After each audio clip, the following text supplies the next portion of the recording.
Près de 7 ans d'attente et 6 semaines de procès éprouvantes avant d'entendre ce jugement sur le drame de la rue d'Aubagne. Ce sont finalement 3 copropriétaires qui écopent des peines de prison ferme.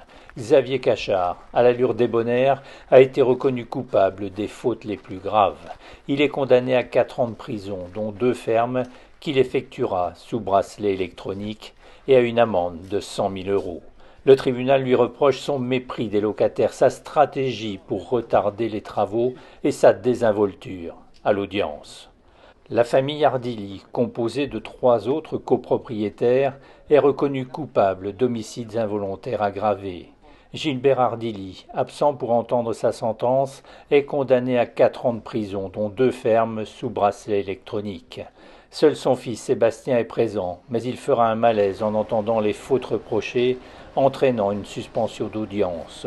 3 ans de prison sont requis contre lui, dont un ferme, sa femme écope de 3 ans avec sursis. Jean-François Valentin, gestionnaire du syndic Lyotard, est lui aussi reconnu coupable de ne pas avoir engagé des travaux. Le tribunal le condamne à 3 ans de prison avec sursis.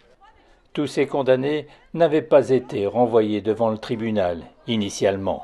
À l'instruction, le juge d'instruction et le procureur de la République n'ont pas poursuivi les propriétaires, ni M. Valentin. Voilà. Donc s'ils sont condamnés aujourd'hui, ce n'est pas grâce au procureur, ce n'est pas grâce au juge d'instruction, c'est grâce aux parties civiles que nous sommes. C'est-à-dire 4-5 pauvres avocats qui sont payés avec l'aide juridictionnelle, qui se sont dit « Ah, c'est quand même pas normal qu'ils s'en sortent si bien ».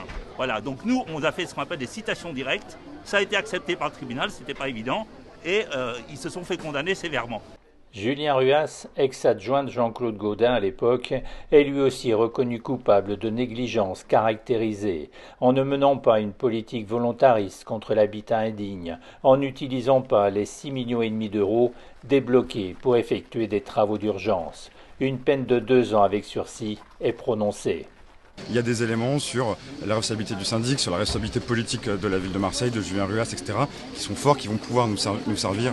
Julien Ruas a été condamné pour ne pas avoir pris en compte les alertes de la société civile, ce qui veut dire que le travail des associations aujourd'hui doit être reconnu et que ça vaut pour alerte institutionnelle et politique. Enfin, Richard Carta, l'architecte expert qui avait autorisé les occupants du 65 à réintégrer leur immeuble, a été condamné à 2 ans de prison avec sursis. Il avait mené une expertise express en raison d'un départ en vacances le lendemain. 3 semaines plus tard, l'immeuble s'effondrait. Le petit Elamine, 8 ans lors du drame, résumera sa situation. Quand je suis parti à l'école, j'avais une maman, une famille, un cartable. Au retour, je n'avais plus qu'un cartable.